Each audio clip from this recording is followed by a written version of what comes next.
Halo semuanya, nama saya Anissa Nahila Iza dengan NIM G002452 dari kelompok B8. Kali ini saya akan membawakan laporan anatomi saya di blok 2.2 ini. Nah, di laporan kali ini saya pertama akan menjelaskan tentang Tractus respiratorius superius.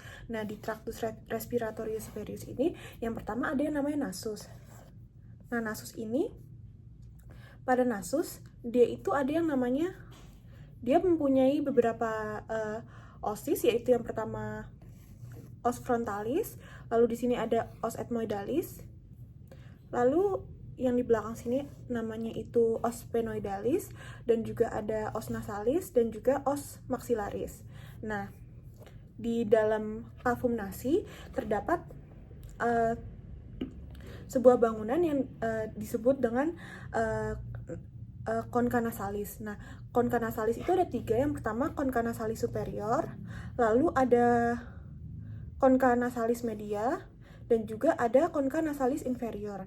Nah, di concha cavum nasi ini ada 4 saluran udara. Yang pertama itu ada recessus sphenoethmoidalis, lalu yang kedua ada meatus nasalis superior, lalu ada meatus nasalis media, dan juga meatus nasalis inferior. Nah, di tiap saluran udara ini dia juga memiliki beberapa muara. Seperti di recessus sphenoethmoidalis, dia itu muara dari sinus ethmoidalis. Lalu pada meatus nasalis superior, dia itu muara dari cellulae ethmoidalis bagian posterior. Dan di nasa konkali dan di meatus nasalis yang media, dia itu memiliki 4 bangunan.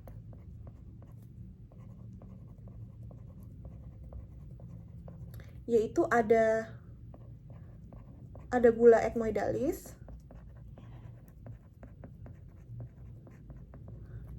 ada hiatus semilunaris,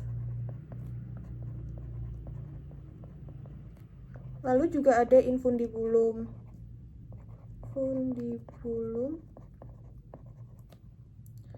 ethmoidalis, dan yang terakhir ada processus uncinatus. Nah, yang terakhir yaitu ada di meatus nasalis inferior. Nah, di meatus nasalis inferior ini dia itu muara dari ductus nasolakrimal. Nah, selain itu regio nasalis ini dibagi menjadi 3 regio, yaitu yang pertama ada vestibulum nasi, lalu ada regio bagian sini adalah regio respiratori, dan yang bagian atas yaitu ada regio olfaktori. Nah, di bagian regio olfaktori ini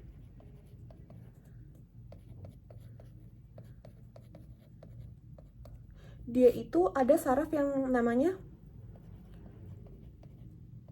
nervus olfactori.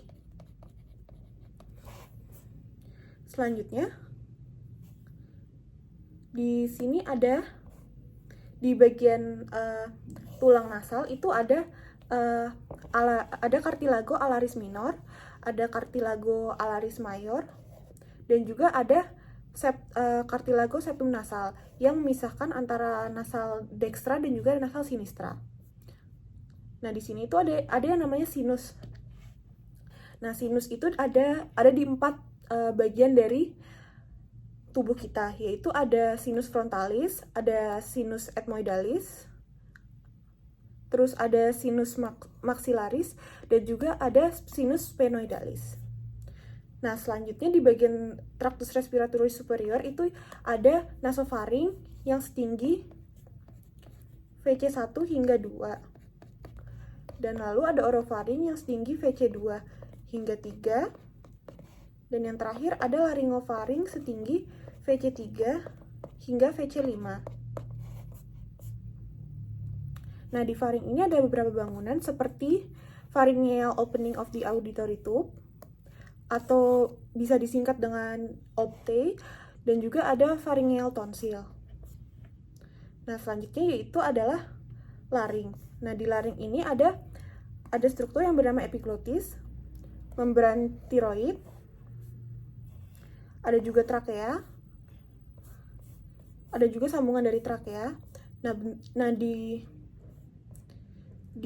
laring ini bentuk epiglotis, lalu ada beberapa kartilago.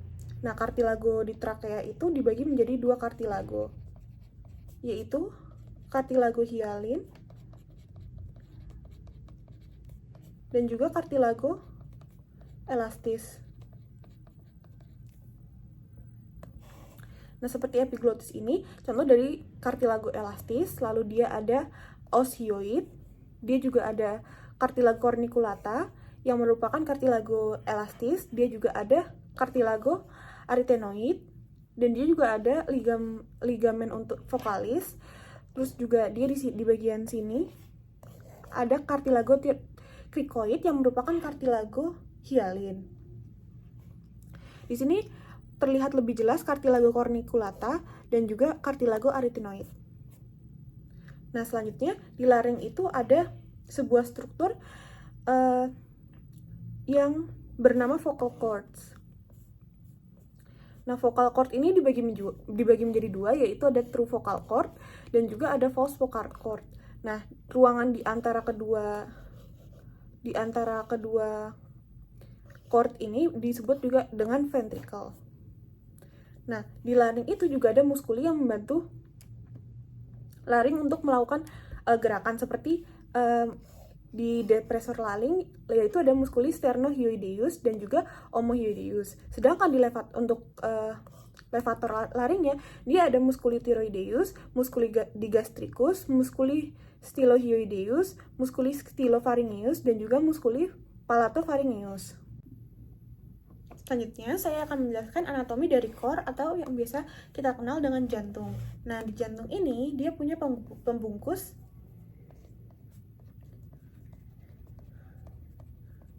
yang dinamakan dengan perikardium.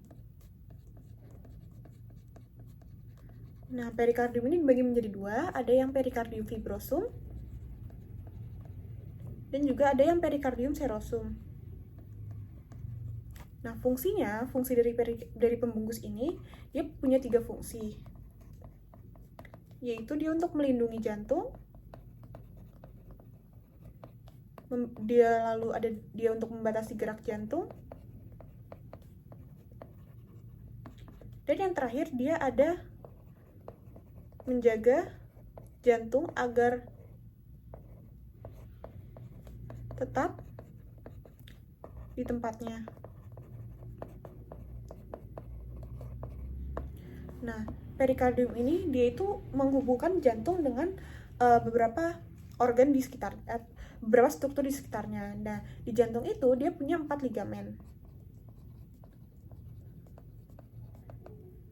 Yang pertama yaitu ada ligamentum sternopericardiaca yang menghubungkan sternum dengan perikardium.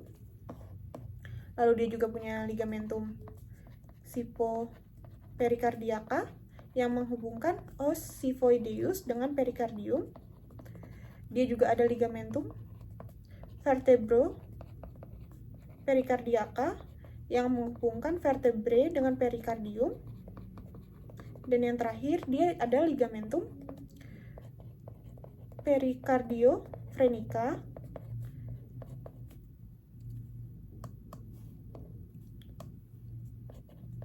yang menghubungkan perikardium dengan fren atau yang biasa kita kenal dengan diafragma. Nah, di jantung itu anatominya dia mempunyai atrium kanan, ventrikel kiri, dan juga atrium kiri.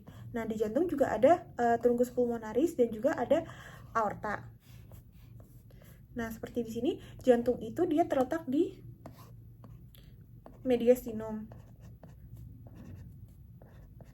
Tepatnya di mana? Di mediastinum inferior bagian media.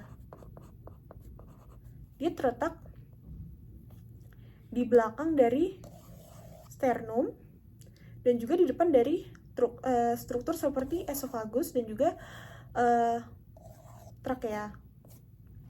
Lalu di jantung ini dia terlihat lebih jelas atrium kiri, ventricle kiri, dan juga atrium kanan. Nah, di jantung dia punya pembungkus namanya perikardium. Nah, di sini itu adalah bentuk dari atrium dexter atau atrium kanan. Di atrium dexter dia punya fossa ovalis dan juga limbus ovalis. Nah, fossa ovalis ini dulunya saat fetus dia adalah sebuah foramen, yaitu namanya foramen ovale. Lalu dia akan berobliterasi menjadi fossa ovalis. Nah, lalu dia juga ada di atrium dexter, dia juga ada valvula Eustachii dari vena cava inferior. Dia punya valvula de Bessy dari sinus coronarius. Nah, lalu dia juga punya dua bagian, yaitu bagian kasar dan juga bagian halus. Nah, bagian kasar dan bagian halus ini dipisahkan oleh struktur yang bernama crista terminalis dan juga sulcus terminalis.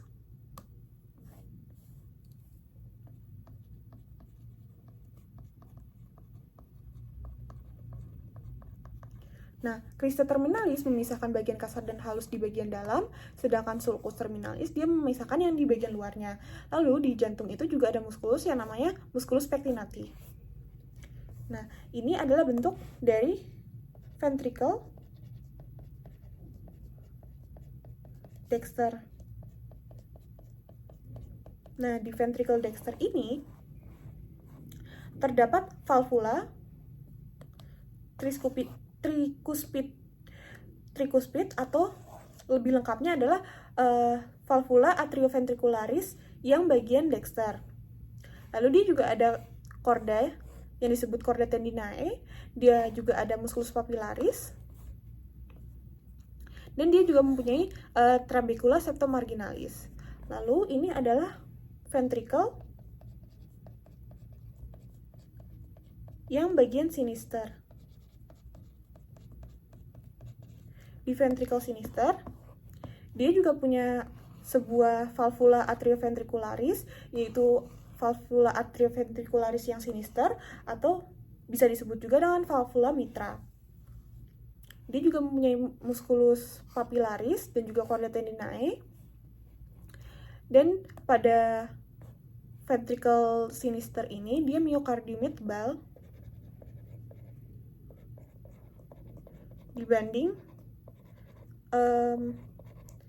dibanding bagian jantung yang lain karena dia fungsinya untuk memompa darah ke seluruh tubuh.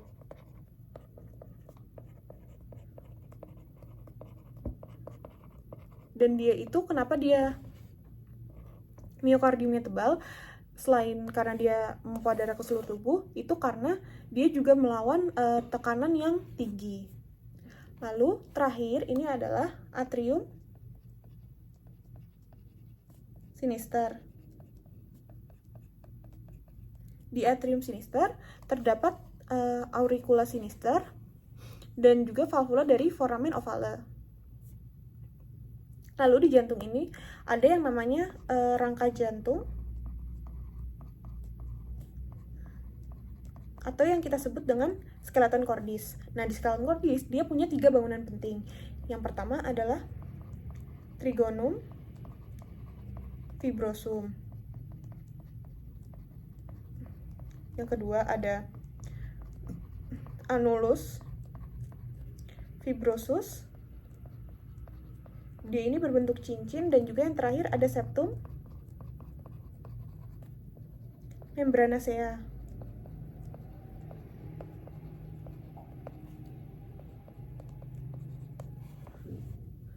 Nah, trigonum fibrosum seperti yang terlihat di gambar ini terletak di bagian sini dan sini. Lalu untuk annulus fibrosus, dia itu merupakan cincin yang bentuknya seperti ini. Dia dibagi menjadi dua. Ada annulus fibrosus dexter dan juga ada annulus fibrosus sinister. Selanjutnya adalah anatomi dari tractus respiratorius yang inferior. Nah, struktur yang pertama yaitu adalah struktur dari trakea. Nah, di trakea ini dia punya yang namanya bifurcatio trakea dan juga carina. Nah, carina ini adalah penonjolan di bifurcatio trakea. Nah, carina dia itu sebagai reseptor batuk dan iritan. Selain itu di trakea dia ada cartilago trachealis dan juga ada tambahannya yaitu musculus trachealis. Nah, struktur selanjutnya yaitu adalah bronchus dan bronchiolus. Nah, bronchus dan bronchiolus ini dibagi menjadi dua zona, yaitu ada conduction zone atau zona konduksi dan juga ada respiratory zone atau zona respiratori. Nah, di zona konduksi dia ada bronchus primarius, ada bronchus secundus, ada bronchus tertius dan juga bronchiolus terminalis. Sedangkan di zona respiratorius dia hanya ada bronchiolus respiratorius dan juga beberapa strukturnya yaitu ada ductus alveolaris, saccus alveolaris, dan juga alveoli.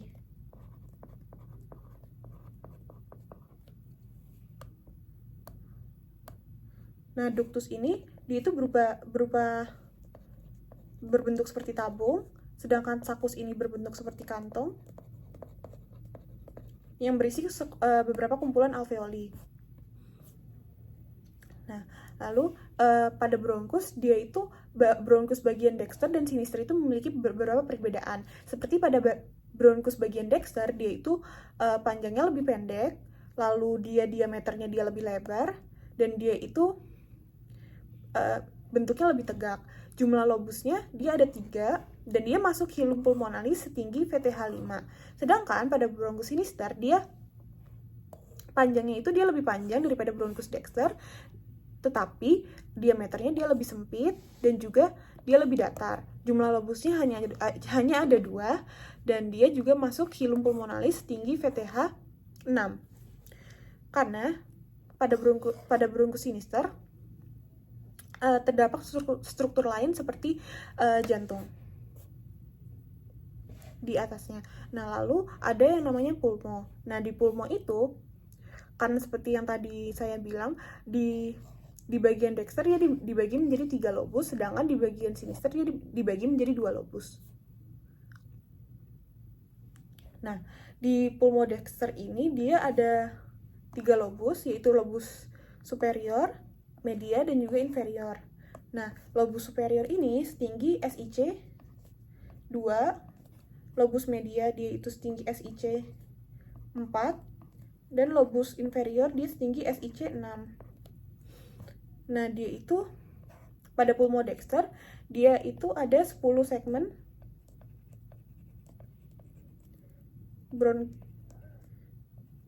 bronchi tertius.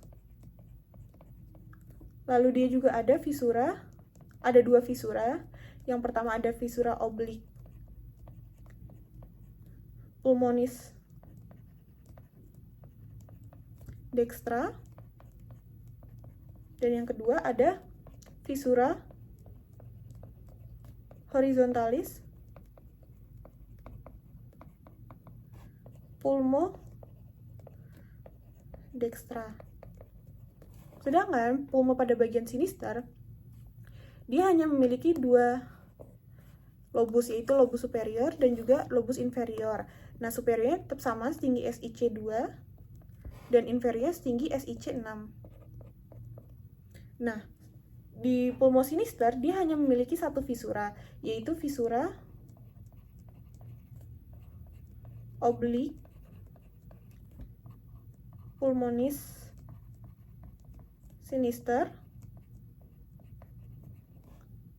dan juga tapi dia memiliki sebuah lingula, yaitu lingula pulmonis.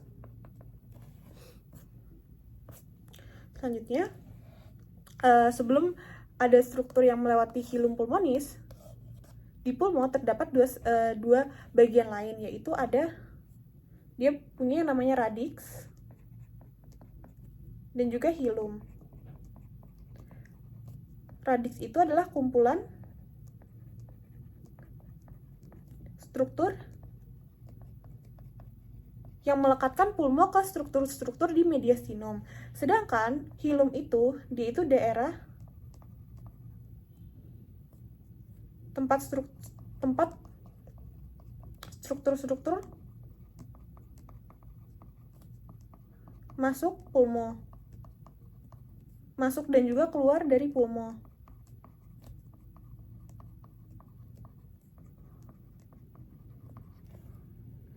Nah, makanya kali ini saya akan membahas struktur yang melewati hilum pulmonalis. Nah, di pulmodexter, yang struktur pertama yaitu ada bronchus eparterialis, ada arteri pulmonalis, dia ada 2 buah bronchus hiparterialis, dan juga yang terakhir ada vena pulmonalis. Sedangkan di pulmo sinister dia hanya ada arteri pulmonalis, 2 bronchus hiparterialis, dan juga vena pulmonalis. Nah, di tractus respiratoris inferius dia ada sebuah pembungkus yang disebut sebagai pleura.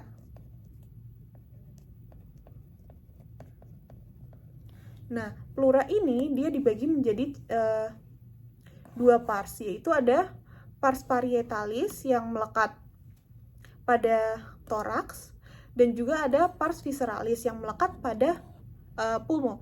Nah, di antara pars visceralis dan pars parietalis ada sebuah ruang yang disebut juga sebagai cavum pleura. Nah, di cavum pleura dia ini bagian mesotelium, dia menghasilkan cairan, yaitu cairan serosa. Dia itu berfungsi agar alveoli tidak kolaps.